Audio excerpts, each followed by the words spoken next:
I think I cut myself off on accident. I was trying to say I hope to see you there after it's Brian's point of view, but this is Brian's point of view. We're just going to jump straight into it. Nicole no longer spoke to me. She looked at me from time to time, always with a smile, but no words were exchanged. That hurt.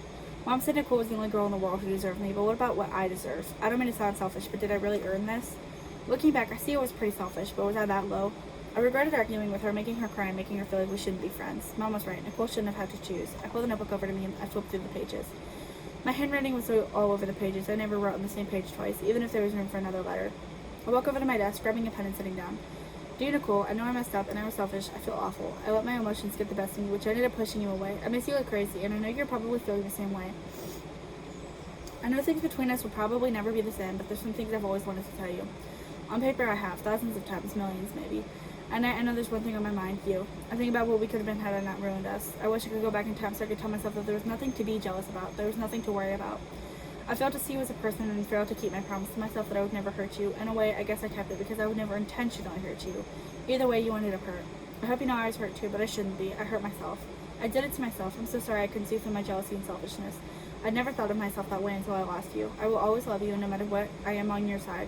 I will always protect you, and I'll always be by your side. If you're 30 states away, I'll come for you. I don't even think you can be 30 states away, but I don't really care. You get the point. I will forever... No, that got me.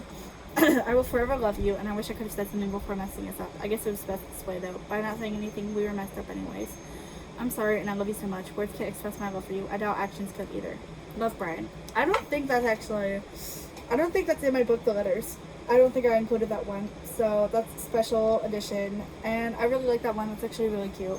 But if you're interested in seeing or reading more of Bryan's letters to Nicole, they're in the letters and receiving the letters. Both books are on my Inkit.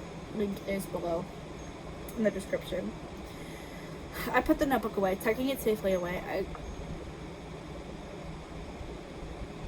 I can reword that. I go over to my bed, sitting down and staring at the ceiling. I wish I could call her, but she probably wouldn't answer. She'd be busy, or her mom would be busy, or something. Either way, she wouldn't be able to talk to me. Also, would she even want to? I wonder if she misses me like I miss her. Part of me hopes she does, but she could be moving on, and I would never know. I wish we still talked. At school, she and Ellie were practically inseparable. I remember our argument about Ellie, and Ellie didn't like me either. Nicole sat next to me in history, but we never talked. One day, Ellie and Nicole were more quiet than usual, and Cobra hadn't come to school.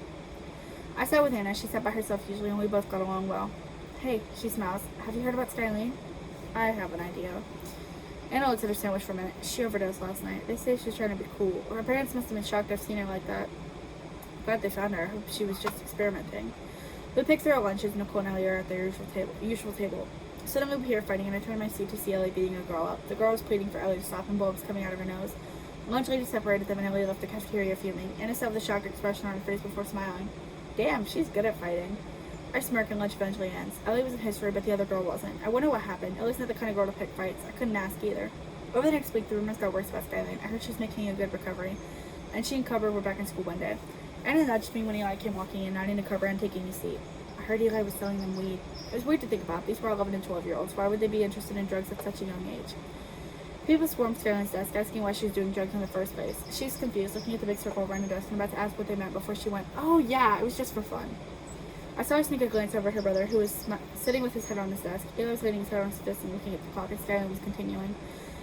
I didn't know it would be that bad. I don't know. I don't plan on doing them again or anything, but you never know.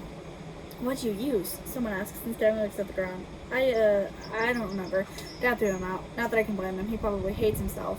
Class started, and everyone would look at Skyline from time to time. Cobra was quiet as always, but it was different this time. It was a different and scary kind of quiet. After class, I heard Cobra mutter a thank you to Skyline before leaving. He never left before her, and she stared after him. Skyline? I say when most kids have left the classroom. She turns to me, then she scoffs. What do you want? Want to know what drug I used to? Didn't you hear? No. I approached her, standing face to face with her. She was older than me, but that didn't mean anything to me. She just stared at me. Well? What happened? I don't know, she says, then she looks away. I don't really know. It wasn't you, was it? Skyline takes a deep breath. Look, it's not his fault. Don't blame him. Don't tell anyone either. You're getting into business that isn't yours, so you know how it might end. Just leave us alone for a while, okay? I nod. Skyline, I'm sorry. I'm here for you if you ever need anything. For Cobra, too. Skyline just looked at me, then she turned and left. I let her get a head start before I left in the classroom. I didn't want her to think I was following her. On the bus, she and Cobra were together. Ellie and Nicole were in our seat, and I sat behind them. Things were changing, and they were changing too fast. At home, Mom was getting things out so she could start dinner. Dad would be home soon, and Ryan was probably on the bus right now. Hey, Bryan, how's your day today? Remember how I told you about the kids that didn't come to school lately? Yeah. It was the boy. Cobra overdosed, not his sister. Oh, honey. Mom looks over at me. How are you feeling? I don't know. Cobra seems so normal. Everything seemed fine. Well, I'm here if you ever begin to feel not fine. I'm glad the kids are okay now. I nod, sitting at the table. Ryan comes home and we help Mom make dinner before Dad is supposed to be home. Over dinner, I told Mom and Dad that Cobra and Skylar were back. Ryan didn't seem to care, not like he even understood what we were talking about. After dinner, I went to the living room with Dad and he turned on the news. He never really watched or listened. It was more background noise for him. Good evening, America. I'm Lena Reese, and I have some terrible news regarding the green flu. People have been hospitalized lately for the outbreak, and CETA is evacuating those who are in need of immediate medical help. There's been a recently discovered town, Armadillo, Arizona, which has been fortified from the previous outbreak, and we're all going to die to a disease. That's what she's trying to say. And they've opened their doors for people from New Orleans to escape. Dad was immediately on his feet, and he was in the kitchen talking to Mom. I couldn't hear watching. The green flu was how the great apocalypse happened. There were still thousands of bodies out there drifting aimlessly because we were too scared to expand too far. CETA has placed evacuation centers everywhere, and listed beside me is a list of places you can go to get out of here. CETA recommends leaving as soon as you can, and you are free to evacuate yourselves. CETA advises we leave immediately. Over to Margine for the weather. Dad yells for Ryan to come downstairs, ordering him to sit on the couch next to me. Mom and Dad stand in front of the TV, which they had turned off, before turning back to us. We're going to be leaving tonight. Why? It's not like it's that bad, I asked. I didn't want to leave. What about Nicole?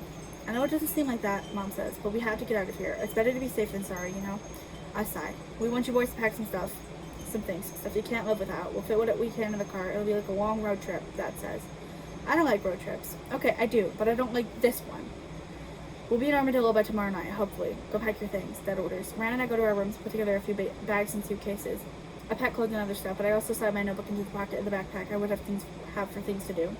I wish I could tell Nicole goodbye, but it's not like she would care. I hated my parents. They were taking me away from her. I would never see her again. Any chance I might have had was now gone. Excuse me. We let the car up, things we need put in the back seat, and clothes and other things tucked into the back. Mom had packed a thing full of snacks, and we turned to look at the house one more time. This is where I grew up. It's where I belong. I sigh, getting in the car, and Dad fills the tank and a canister of gas up, starting the drive through Armadillo. Mom turns the radio on, and Ryan falls asleep. I pull out my notebook. Nicole, you're probably not going to get this, but I'm moving. It was so sudden, and I wanted to call you, but there's no way. I'm sorry. I wish I could have said goodbye. I love you more than anything, and I wish we had a better ending. I hope you make it out of this crappy scenario, okay? And I'd love it if you try to get a hold of me. I will always love you. Love, Bryan.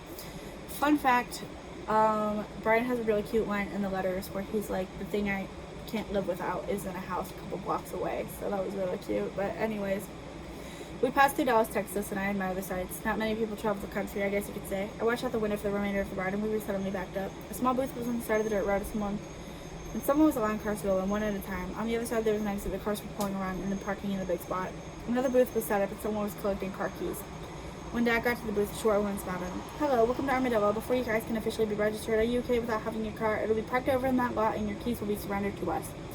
Dad shrugged, saying as long as no one robs or vandalizes it. A black van goes around us, speeding through it into the town. I wondered who was in it, then I realized it was probably the people in Nicole's neighborhood. They were alive. I couldn't wait to see her. I had some things to tell her. I was tired of waiting. We were given a house, moving in quickly, and Dad took the car to the lot. Walking back, we settled into the old creaking house, and I went to sleep that night, hoping I would see Nicole again soon. And that is where Bryan's point of view ends. Next is Sterling's. I hope to see you guys there for that, and it's going to be kind of how she starts the apocalypse.